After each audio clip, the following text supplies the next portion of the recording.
Hey, I'm Derek. And I'm Noah, and you're listening to A Bite Of, where we take our current favorite pop culture obsession and enjoy it one nibble at a time. Ooh, old new nibble. New old property. Yeah. Oh. We are going back to our roots. We started with a book, and now we're doing a book again. We started with a book, and then was the second thing that we covered Bly Manor. Mm-hmm. So we also covered a book in that season. Mm-hmm. And then since then, not much. No, not many books. Not many books. Midnight Club for Patreon, but that was it. We talked about books. Yeah. We did stuff on Patreon for books, but now we're going back to it because Percy Jackson has a show coming out on Disney Plus. So why not cover the book? You got to go to the source material. Yeah. So this is the first, I think, official ABO book club. Yay! We want to know what you're thinking. So I like how you never give anything after you sing. You just sing. And then well, I think I said plenty with that song. It spoke volumes. It was emotional. So how these are going to work, we posted what chapters we're going to be reading and then the episode that comes out for those. So if you want to follow along, share your thoughts or whatever, you can go to our Discord. We have special book club channels on there. And then if you don't want to do that, if you don't want to do the Discord thing, just email your thoughts or whatever to abonibbles@gmail.com. So do that. Send us your nibbles. Yeah. And we want to know yours. Yeah. And you can tell us episode before, chapters before, whatever you're feeling. We're going to keep that email open. So it doesn't even have to be with the book club. So if you just have thoughts on anything that we've covered or are going to cover, send us an email. Get some mailbag segments going. Remember mailbag? Mailbag. That was delightful. Yeah. So we are going to go, we have the first 6 chapters in this one. We're covering the first six chapters of Percy Jackson, The Lightning Thief. First one. Yeah. Very, very first one. Let me tell you something. So I read these not long after they first came out. I love them. I couldn't wait for the next volume to come out. Rereading it, apparently I remember nothing. So I think that's one of the things that sparked us for doing this is we did read them long time ago, like a decade more ago. And yeah, I don't remember much. I was reading it just right next to Derek and I was like, do you remember this? And he's like, nope. Nope. So this is going to be a fun journey. We're not going to spoil the whole universe or the end of the series or anything like that. We're going to go with what we're reading. We're going to try our hardest to not talk about things outside of it. And I do think it works in our favor that we don't remember specifics because we can't really spoil things that we don't remember. So other than knowing literally basic plot points, I know none of the details.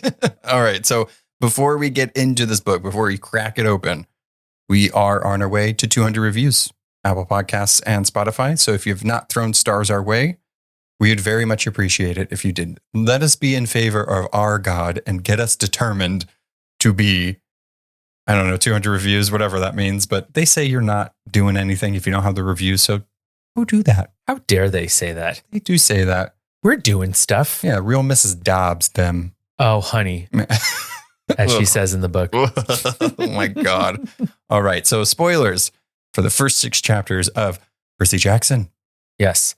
Should I give us a little journey into the Jackson universe? Oh, how we got there? Yeah. Oh my God, I forgot we used to do this. Yeah, here we go. I'm telling you. So we're a going way back. little preamble, a little appetizer Exactly. before we get it. Go ahead. Yeah. So the tale of Percy Jackson began its first adventure as a bedtime request from Reardon's son, Haley, reflecting on a prompt he would give to his 6th grade students where they would create a demigod. Yes, Rick was a teacher for 15 years before writing. Reardon told the tale about a stolen lightning bolt and a kid named Percy Jackson. He shares on his website that it took him 3 nights to tell the first heroic Jackson journey to his son. With another nudge from Haley to put Percy on the page, Rick decided to write about the demigod's epic escapade. Percy Jackson and the Lightning Thief, the first in the 5-part series, was published in 2005. It has since become a worldwide phenomenon and led to numerous spin-off series about demigods from all different mythologies, including Egyptian, Norse, and the list keeps going, circling back to the most recent installment, Percy Jackson and the Olympians, The Chalice of the Gods, which just came out this year. Yeah, we have it. We have it. We don't know if we need to read the other 800 books in between them if we're going to be spoiled. I think we probably do, but we might take our chances. Over 190 million copies of his books are in print worldwide, and rights have been sold into more than 37 countries. The first two books in the Percy Jackson series were made into movies in the early 2000s to mixed reviews, but now Disney Plus has created a series from the beloved books that will premiere this year on December 20th. Yay. So we are, when this comes out, less than a month to Percy Jackson. That's exciting. I'm very excited. Yeah, I can't wait to meet all these characters in the flesh. Mm-hmm. It's going to be very cool to see how they are now and looking much more like 12-year-olds than they did in the movies, where they clearly made them 16 and 17-year-olds. We're not going to talk much about the movies because, one, I don't think we've really seen the second one. I saw parts of it and I was like, can't finish it. And the first one we tried to rewatch and Derek fell asleep. And I was like, you didn't miss much. Till this day, I was just going to say, I still have not seen the entire first movie. I never saw it in theaters, but I was so excited for it that I purchased it on DVD. And then I got about 20 minutes into it and I was so furious that I never watched it. Oh my God. I think we'll make some connections because a lot of the problems happen in these chapters in the movie. And yeah, we'll get to it. Yeah. All right. So let us officially take a bite of Percy Jackson and the Lightning Thief, chapters 1 through 6. So chapter 1 is I accidentally vaporize my pre-algebra teacher. So cool. Accidentally. So a school trip to the museum goes haywire when a harpy saying honey wreaks havoc. Ugh. Mrs. Dobbs. So, okay, one of my favorite things about this is that, not to jump to the series right away, but in the Disney Plus series, Megan Mullally is playing Mrs. Dobbs. Mm-hmm. Megan Mullally is famous, Emmy-winning performance as Karen in Will and Grace, where she always says, honey, what's this? Honey, what's going on? And in the text of the novel, Mrs. Dobbs says, honey. Yeah. I was like, they did that on purpose. I also don't like it. For some reason, like when somebody calls anybody honey in that way, I'm like, that's so condescending and that's not right. I couldn't figure out how she was saying honey, so I just kept hearing Karen Walker saying honey. You're going to die, honey. What was it like honey? Yeah, probably. Yeah, it's fake sweet. That's what it is. It's like that artificial sweetener. It's not good for you. Sweet and low. Yeah. It's the sweet and low version. I really like the first page of this book. I love reading it now as an adult. I read it when I was a little older. These are middle grade books, right? So they're very easy to understand. They're very well written for a middle grade book. But I love the beginning, right? It has this thing of, Percy Jackson. It's he's narrating the whole book and it's a first point of view. So everything that we find out in the story is through Percy Jackson, which is kind of nice because we're not expected to know all this stuff or it's not jumping around between a bunch of things. It's just what Percy Jackson is experiencing. So we experience it as well. And I love in the beginning how he's like, if you see yourself in this book, hide, run, don't keep reading it. And I just think being a 12-year-old and reading that, it's like, oh, okay, cool. I'm going to keep reading it. Yeah. And it's one thing to be reading a story in first person, but in those first few paragraphs, he's breaking the fourth wall of the book and he's speaking directly to the reader. Mm-hmm. He's like, look, this is what you're in for. You're not going to like it. Put the book down. And so it's a really fun introduction, like you're saying, as a kid, to have the main character talking to you. Yeah. And actually telling you, beware, don't turn the page. But like you're saying, kids just couldn't resist that. No, I wouldn't resist. I'd be like, yeah, I'm going to keep reading it. Thanks. Okay. Tell me more, Percy Jackson. Yeah. And then he's like, if you think this is a work of fiction, then I guess carry on. It's like, okay. Or is it? Because it is. I always felt such a kinship to these stories because they take place in New York, in the beginning, and even Camp Half-Blood is actually set out on Long Island. So it always felt extra special to me. I wonder, I know that, okay, so Rick is from San Antonio. He wrote these in San Antonio. I'm not too sure how good his geography is of New York or especially Long Island because the way he describes things or where Camp Half-Blood is, it's like, okay, that should be Riverhead-ish area. We live out in Long Island, so we could probably go to Camp Half-Blood if it actually existed.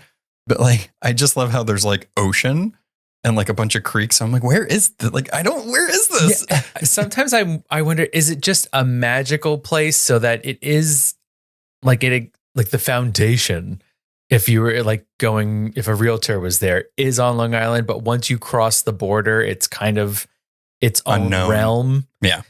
But it is interesting, right? Because Percy and his mom live on the upper east side of Manhattan, and they love going to Montauk, which is the furthest point of Long Island, which takes like 5 hours to get there. And then Camp Half-Blood, they're heading to Montauk, and then Camp Half-Blood, Percy says something like, it must be on the North Shore, which is the opposite shore of Montauk. Yeah. So I don't know how far, whatever, we'll get into it later we have on. a whole thing about, we haven't even gotten to Camp Half-Blood I know, yet. You're right. So before we get to the stuff in Montauk, we find out that Percy is at Yancey Academy, and he's gone to different schools every time. He's in 6th grade, which is like crazy. My last memory of Percy Jackson was obviously the movie. And then rereading this book, I was like, well, he's not in 6th grade. Like, this dude is obviously a senior. So it is fun to actually get the story of how it was supposed to be told.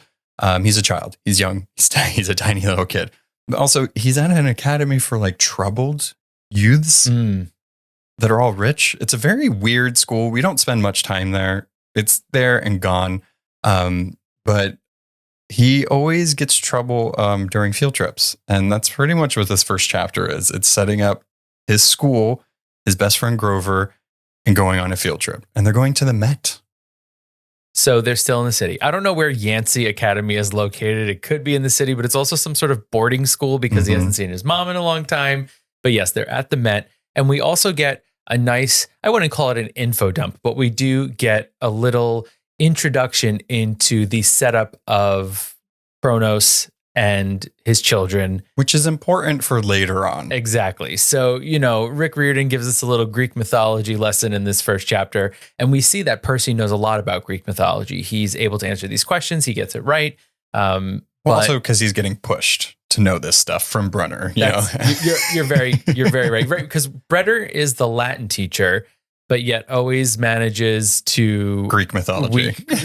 Weave Greek mythologies there. He wears Greek armor at certain school events. So he's really putting it on heavy, like, Percy, pay attention. Well, also, I mean, I think it just makes sense, right? Nobody's taking a Greek course. So the next best thing is to be a Latin teacher to then like see if there's a demigod at the school. Well, I will say in New York curriculum, well, that just shows how good New York schooling is. Or, the United States school system. In New York curriculum, we did mythology in 5th grade.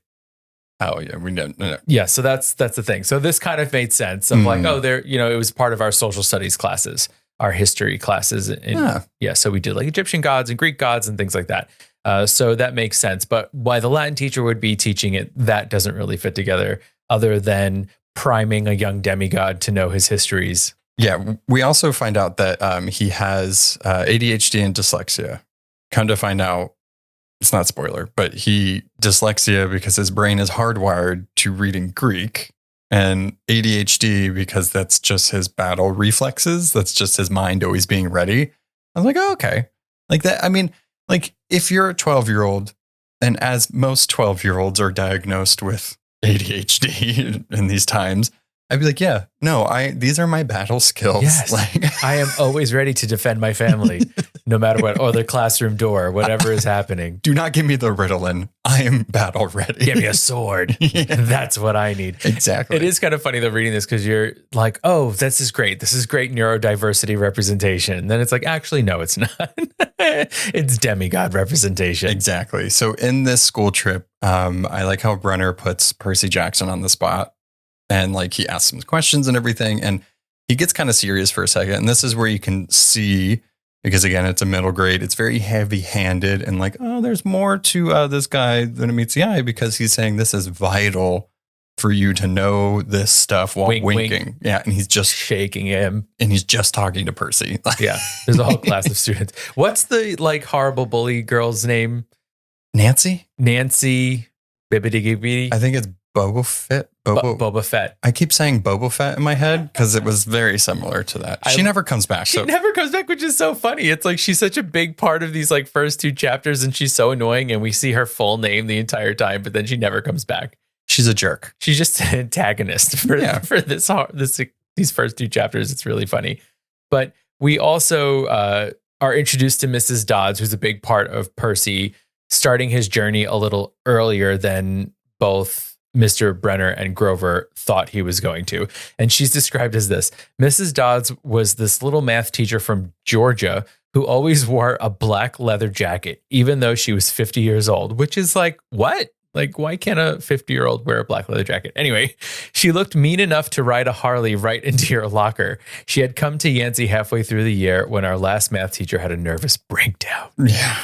It is really interesting. So there's this thing in Percy Jackson that these demigods and mythical beings or whatever use this mist for humans where it just like erases their memory or fogs it or clouds, whatever. And it's used a couple times. And I'm curious if that was used for when Mrs. Dobbs came in and also for when Brenner came in as well. So I know in the movie, it's very heavy-handed. They're like, oh, yeah, he just came here and like the mist, blah, blah, blah, blah, blah. But I do like these types of devices in these stories because it just excuses a lot. Like we don't need to know like how they got into that position. It's like there's magical mist and it just did it. It's good enough. Yeah. The mist works for the middle graders. It works for us. Yeah. So in this, the end of this school trip ends with, Mrs. Dobbs being like, can I talk to you? And she like speeds her way back into there, lures him into a place, and she turns into a fury. Yes. And I like the detail of them saying she was wearing a leather jacket. She has leathery wings. Yeah. So it was just really like a glamour of her wings. And he defeats her because Brenner gives him the pen that turns into the sword. And yay, but he vaporized his pre-algebra teacher. And he's like, what the fuck is going on? Take that, lady. I really like this introduction because like, in this series, there's so much exposition because it's not only explaining like who this mythical creature is, but also explaining how it fits into this world. So we get exposition a lot. But I like this one because it sets up who Percy is. It sets up that he doesn't know who his dad is. He has a best friend, Grover, who's kind of scrawny, also gets picked on. And he's just trying to make his way through everything. Yeah. But then also gives that high stakes thing at the end of the chapter of killing his algebra teacher. Yeah. Just speaking of Grover getting picked on, I liked this one detail that was written.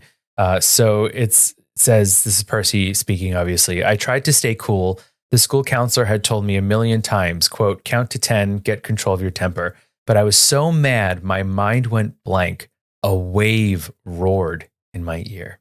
Wink. Get it? Wink. A wave. We're not going to spoil anything because in these 6 chapters, we don't really know too much, but I think you can like, who's the god of water? Let's just say if Zeus was his father, it would say a thunder clapped in my ear or something like that. Yeah. But I agree that this first chapter is very strong in introducing us to the story. It is very much the start of our hero's journey who didn't know he was a hero. And so it's kind of like what just happened. You want to keep going forward to really figure out what is this world and who is Percy. Yeah, I love these stories because we don't have too many American-based, those are world underneath our nose type stories. Most of those come from Europe, and that's just because of how their culture and, folklore and everything is. And I like that this one is like one of the ones that is like kind of takes things from another thing, but puts it in our perspective and is written by an American author. So it's fun. It's fun to read this and how he like changes it for like the Western civilization. But guess who's not going back to Yancey? Percy. He gets kicked out. And I love that he gets kicked out of this one. Is this in chapter 2? I think so. Okay, so I skipped ahead. Yeah, so let's go to chapter 2. Chapter 2. 3 old ladies knit the socks of death. Percy's final days at Yancey have him overhearing whispers from Grover and Mr. Brunner. A bus breakdown begets a snipping sight of beguiling biddies. Mm-hmm. Yeah, so this really, he's hearing Grover, who he thought was just his best friend, talking to Mr. Brunner, and they're like, it's happening too early. They're coming for him. Something's wrong. And he has no idea what they're talking about. And they mentioned the summer solstice and all of that. So the things we know is that Brunner and Grover are in cahoots, something with the summer solstice, and Percy is getting kicked out of Yancey. And I like that he's getting kicked out. He's like, I called him an old snot. That was the straw that broke the camel's back. You're out of here, Jackson. It's a school for troubled youths. I think that like they say worse things, but whatever. They have a bunch of money. There is like some interesting like classism that goes on in this school too, because like people talk about like their summer homes and everything. So, and Percy, we find out later that his mom just like worked at the sweet shop in like the train Grand station. Central Station. Yeah. Yeah. So it's like, even though he's with all these people, he still can't connect with them. But I like Percy's attitude because like he sees all of that stuff and he's just like, they're just really annoying. I just want to keep my head down. So I want friends. Well, and I think that's why he's attracted to Grover, right? Grover obviously doesn't fit in for reasons that we all know why. And so he's the only real sort of, I want to say person, but he's not a person. He thinks he's a person that he can really connect with. And so for him to overhear Grover talking about him with Mr. Brunner is surprising, and he almost doesn't really trust Grover anymore. Right. So once he gets kicked out, he then, with Grover as a 12-year-old, has to take a bus from wherever Yancey Academy is, maybe Westchester. I think it's like in Jersey or something like that. Like it's not too far. To the city to get back home. Yeah. And Grover, we find out that like he can't fail again. We do hear that when he's talking to Brunner. So there's obviously something that he's done before that he didn't do too well. There are stakes. He's failing. Yes, currently. for Grover. We also see Grover hand Percy a business card that says Grover Underwood, keeper, Half-Blood Hill, Long Island, New York. And then it has a phone number, which I wanted to actually call before we started recording this episode, but I didn't think of. But it's 800-009-0009. I don't think that's a real number. Wouldn't it be funny, though, if you call and it's like Grover Underwood? Yeah, that would be nice. Maybe they're going to do something for the Disney Plus show. I guess. Right? Yeah, we'll see. So on this bus trip, it breaks down at some point and they get off the bus and there's these three ladies who we know as the Fates. It's very obvious who they are, and they're knitting these gigantic socks. Grover sees them, doesn't like them, but Percy sees one of them snip the cord while they're looking at him. They don't take their eyes off of him. And that's not good, because if you watched Hercules, you know that when a cord is snipped, that somebody's destiny and fate is to die. And Percy saw. And Percy knows this too, because as we know, Percy is very... He knows all of the Greek myths and everything. Mostly. I would say mostly. When he gets to Camp Half-Blood, he's a little fishy on the details. Fishy? Yes. Nice. A little fishy on the details. But so like Grover's freaking out and he's like, I'm going to walk you back to your place. Don't leave me. Of course, Percy ditches him. Ditches him. Yeah. Rude. He's like, I don't trust you anymore. I don't know what your deal is. I'm going. I got to get home. And that's really chapter 2. Yeah, it's him getting back to his mom's house. Yeah. Yep. So chapter 3, Grover unexpectedly loses his pants. I didn't write that. That's the name of the chapter. My synopsis is, Gabe is abusive. Percy and his mother make way to Montauk directly into a storm. Grover shows his gams. Oh, nice. Okay, so I love and hate. You know, there's a lot of similarities. If you're reading this, say you've only read Harry Potter, right? I promise I'm not going to bring up Harry Potter as much. But if you read Harry Potter and you read this, you kind of see some similarities.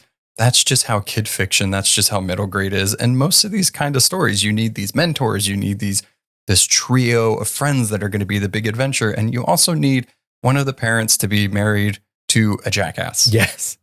So it seems that his mother, Sally, has... like Noah mentioned, she works at a candy shop. She's sort of fallen on hard times. I just want to read the description, our introduction to his mother. Well, I want to preface this with, I love Sally. Sally is amazing. We love Sally, but this is how she's described. Her name is Sally Jackson, and she's the best person in the world, which just proves my theory that the best people have the rottenest luck. Her own parents died in a plane crash when she was 5. And she was raised by an uncle who didn't care much about her. She wanted to be a novelist, so she spent high school working to save enough money for a college with a good creative writing program. Then her uncle got cancer, and she had to quit school her senior year to take care of him. After he died, she was left with no money, no family, and no diploma. It's not necessary. And then on top of that, Percy's dad isn't there. We know why, but he's not there. So like she couldn't even be with the person that she loves. She's lost a lot of stuff. But saying that, she could be just as bad as Smelly Gabe, and she's not. She is a supportive, kick-ass mother.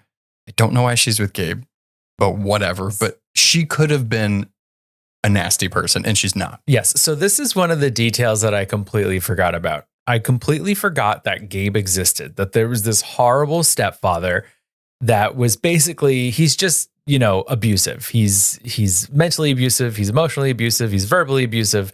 I'm sure he's physically abusive. And I'm just it's not said, but it's implied. I'm just like, why is she with him? I think because this is just me theorizing, but obviously she knows about Percy and what he has to be because she knows about the camp, which we're going to get to. I think it's just because he's like me, Smelly, but like it's just somebody that couldn't possibly tie them to anything that would alert them of him.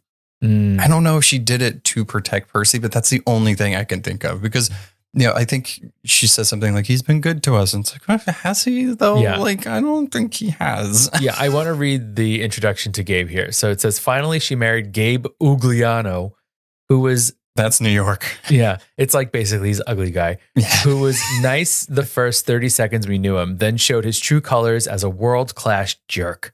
When I was young, I nicknamed him Smelly Gabe. I'm sorry, but it's the truth. The guy reeked like moldy garlic pizza wrapped in gym shorts. Yep.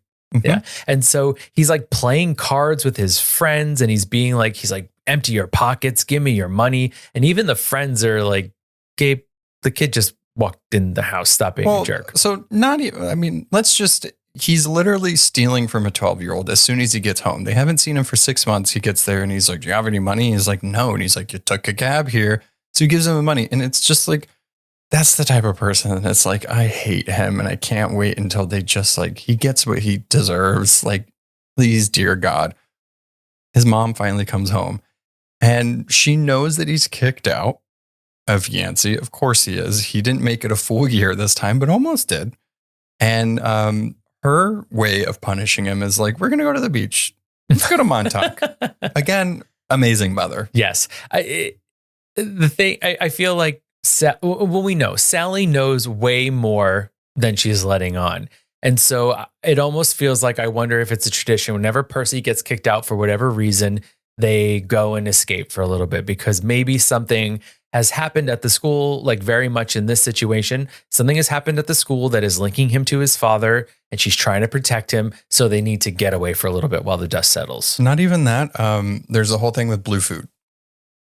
So it's like all on the tip of the nose. It's like she knows. And also he loves blue food. It's like blue cookies and blue pancakes and blue everything. I do like that the blue food thing is really a snub to Gabe because Gabe went on some rampage about blue food doesn't exist.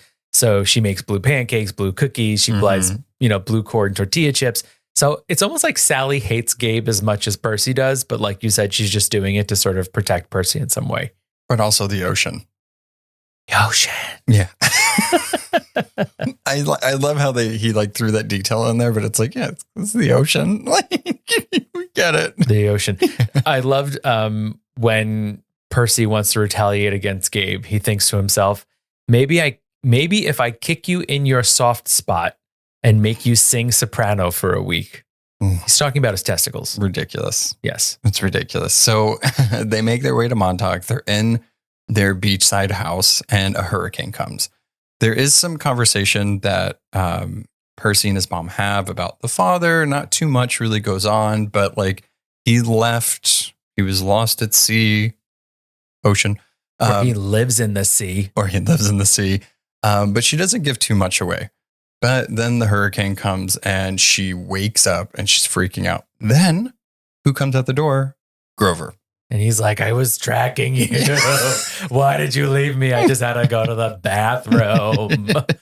Poor Grover. Grover's really been put through the ringer. And I love this Grover. Grover feels sort of like nerdy and scrawny and nervous, and you just can't help but feel for him. That's one thing that I didn't like that they did in the movie. I think with the script and the characterization they gave these kids for Percy Jackson for the movie, I was like, what am I talking about? Grover and Annabeth are so mischaracterized that it's insane that these are our actual characters. And there's something more sweet and compassionate and relatable to this Grover than there was with the Grover in the movie, because he's just so cool and suave and very much like a ladies. I didn't like it. Like, they're supposed to be kids, and like they're just Anyway, so not only does Grover come through the door, but he comes through, and he where his legs should be, there's fur and clippity clappies.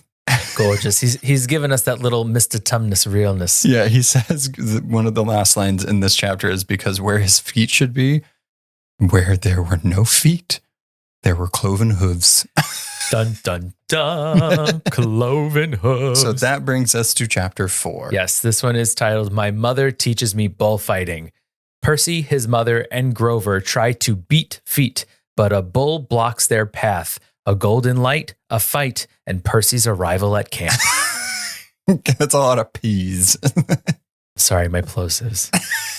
But bees. Listen, we're gonna have a hard time if we're covering Percy Jackson. Yeah, just don't, Oof. Oh my gosh. We find out that the reason why his mom hasn't really told him anything and he's kept in the dark is because she says the less you knew, the fewer monsters you'd attract. This is what Grover had said. And she echoes that. And so they're going to Camp Half-Blood now. There's a hurricane. They know that they're after them. And Percy is so confused. He's asking questions and like they're not really answering it. They're like, we are in trouble. I can't answer this now. And it's like, well, you should have There's no time to explain. Exactly. We have to go. Exactly. So we find out that not only a hurricane is raging and it's a big storm. They're trying to get to Camp Half-Blood from Montauk all the way over there. It's going to take a little bit. But there's a Minotaur after them. Big old Minotaur. The Minotaur. Yes. The. And so this is the description of the Minotaur that I really enjoyed. Glancing back, I got my first clear look at the monster. He was 7 feet tall, easy, his arms and legs like something from the cover of Muscle Man magazine. Bulging biceps and triceps and a bunch of other seps, all stuffed like baseballs under vein-webbed skin. Oh my God. He wore no clothes except underwear. I mean, bright white Fruit of the Looms, which would have looked funny, except that the top half of his body was so scary. Coarse brown hair started at about his belly button and got thicker as it reached his shoulders. No, Percy! So he's a real bull. Very descriptive for a 12-year-old. Yeah. Also, wow. Excuse me? Tidy whities? Furry worry? In the rain? In the rain? Stop, Percy. Okay, let's stop sexualizing the Minotaur. I mean, maybe there's something wrong that when I read that, I was like, huh? But I mean, it's on the paper. It's in black and white. Yeah. So they crash. Grover is just completely useless from here on out. He's like, not saying he's useless, but he's useless. He's on the ground. Yeah, he gets swatted, and that's about it. It does come back. Him not fully like taking Percy to Camp Half-Blood is a factor in his story later on. So it is important. But just like the title says, his mom teaches him bullfighting. She tells him at the last second, just dodge out of the way, which I think most of us kind of know from just like stuff like this. It's also very T-Rex in Jurassic Park. Yep. Their sight and hearing are terrible, so just don't move too quickly. Don't get, you can get away from them, whatever. But it's very much like bullfighting. Yeah. When he charges, jump out of the way. And so there's questions here that I wonder, like, how does Mama Jackson know so much about this stuff? Did she train in some way? How did she kind of come up to know that one, I mean, obviously she knows that gods are real, but that minotaurs can come after you and this is how you defeat them. Yeah, I think that's a question that will probably get answered later. Maybe not in this book, but later, I guess. It is something to be said of like, you know, we find out in this book why the gods can't be with the kids. There's a reason why. They're not just all awful, which most of them are. But I am curious in like the time that they spent together, the parents, that he did tell her all of this stuff just in case. Because I guess if you were going to like, if you actually love the person, you'd be like, okay, in case a fury comes, this is what you do. In case a minotaur comes, this is what you do. But I am curious, like, why does she know? If you know, don't tell us because we obviously don't remember. Right. It's so funny. As you're speaking, I'm going, maybe they explain it later on. And I'm also a little blurry on why he in particular is not at Camp Half-Blood. Yeah, I think he's too young. I think that's in here they said like he needs to mature a little bit. He needs to know a little bit more. He needs to prepare a little bit more.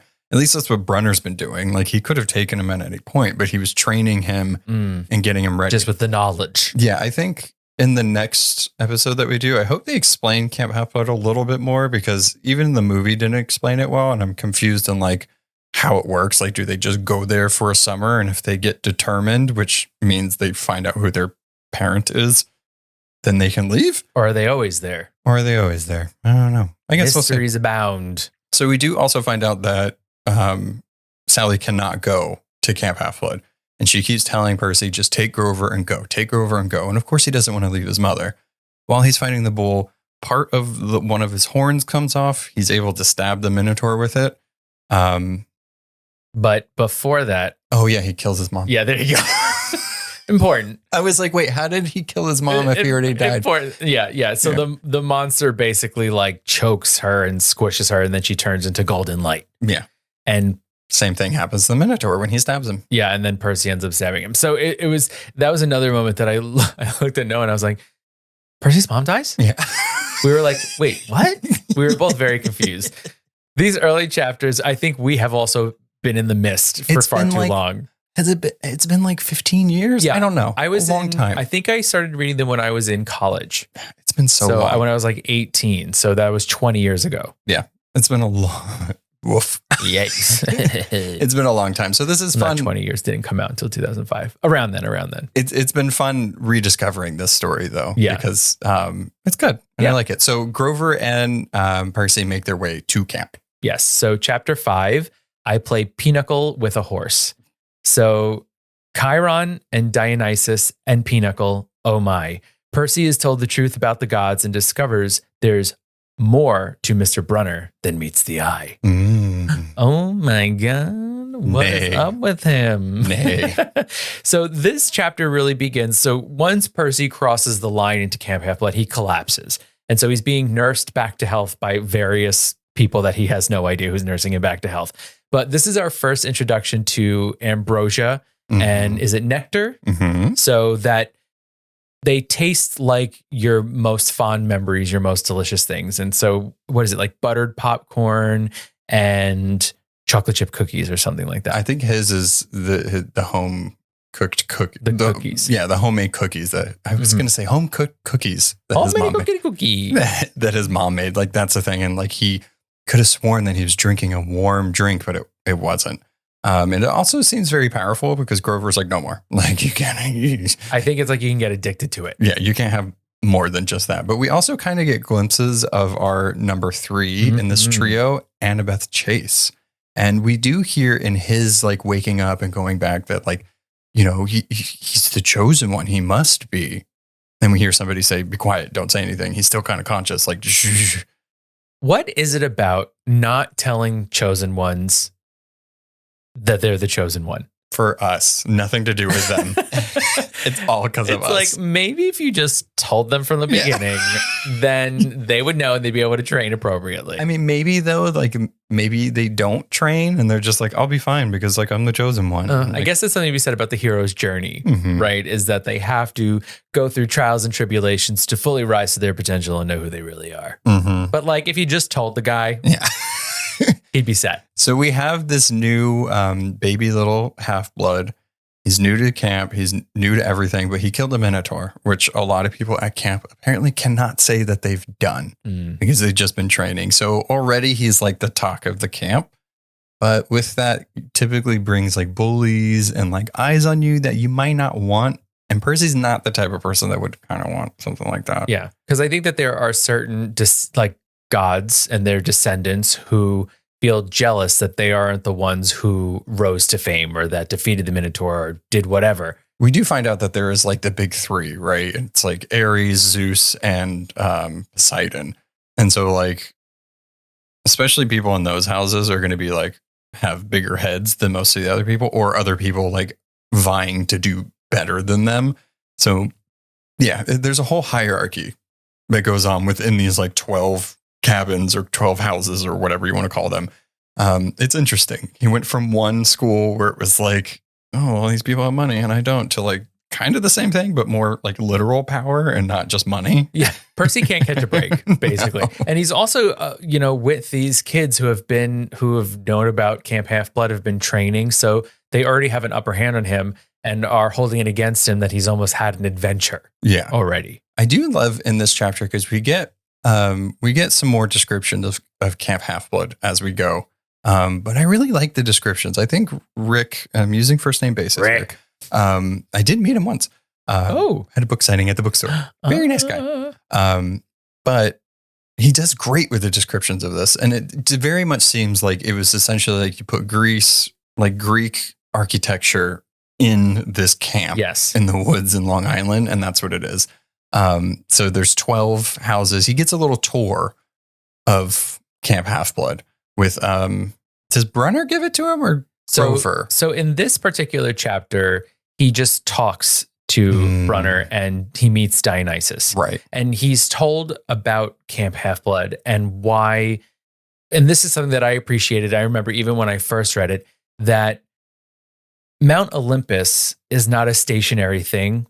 It moves to wherever sort of Western culture is flourishing the most. And at this point in time, it was seen as New York. So it exists above the Empire State Building. And that's why Camp Half-Blood is out on Long Island.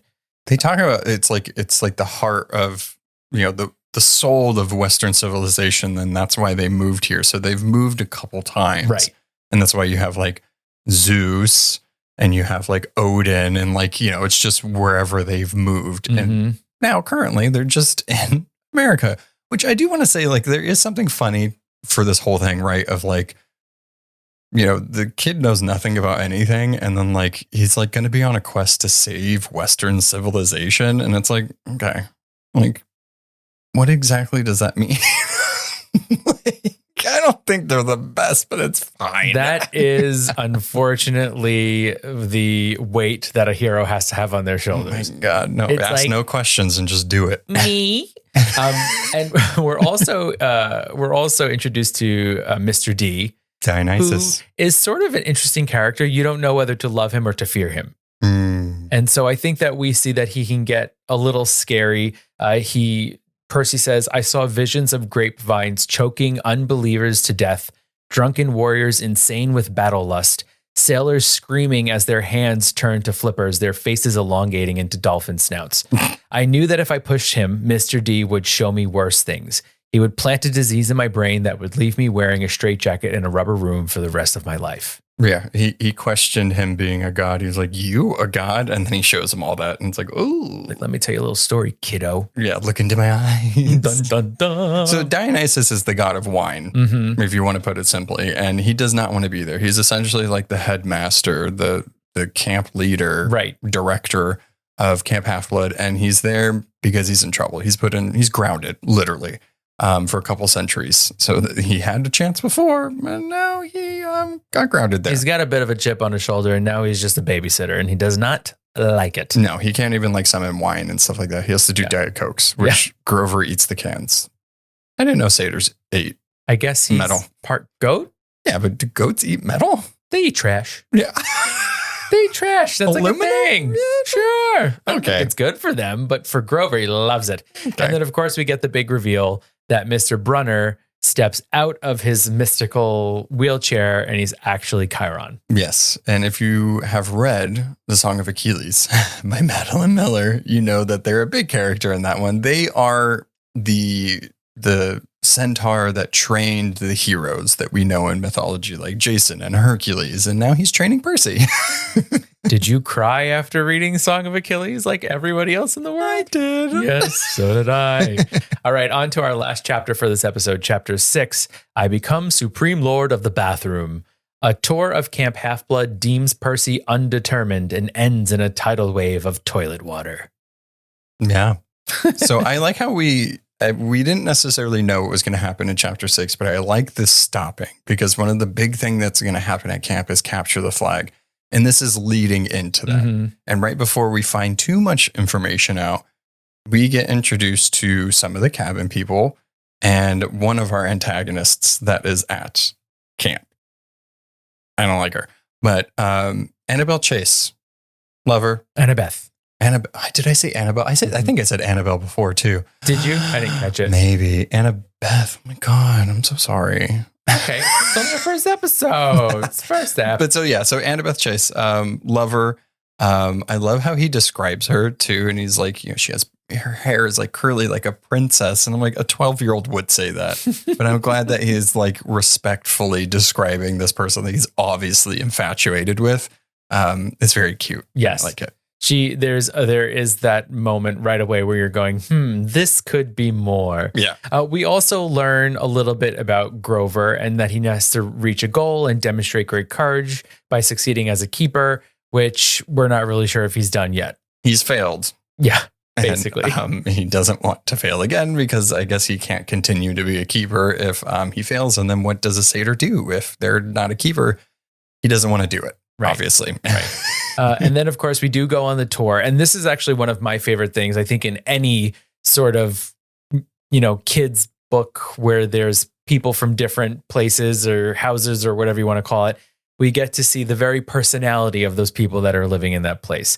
So we describe different houses. We meet, we see the Aphrodite cabin. We get to Ares' cabin, which is red and scary. It looked like somebody with rage just painted it with red paint. Yes. Yeah. War rage.